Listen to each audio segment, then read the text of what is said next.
میگه اقیانوس با این همه عظمت سیرت نکرد ماهی که به کرم قلاب دل بستی.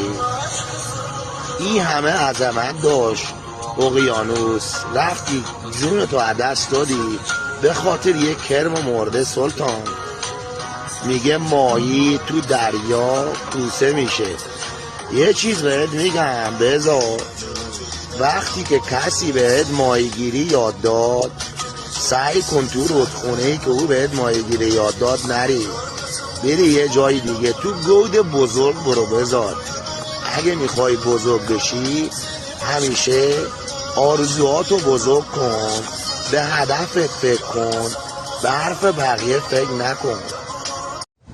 یه سلام پر انرژی برای بچهای گل خراسان رضوی، پایین جام و بالا جام، تربت جام، خرید گل از کشاورزای عزیز 19 آبان 1,800 به بالا نقدی خریداری میشه. سلامتی تموم کارگرای تربت جام، همه شما عشقین، قلب منیدا، گل و گلدون. آمون بر کشاورزای تربت جام. امسال سال سختی بود. خرید گل از کشاورزای عزیز بالا جام و پایین جام، سرخس و سالاباد، دوغارون و قاینات و بیرجن، تربت ایدری، سلطان سلیمون.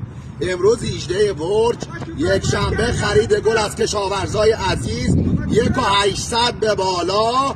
گل پایین جام هم 2,200,000 میخرم چون پوشال زیاد جواب میده. با تشکر از تمام کشاورزا و کارواش آقای خان.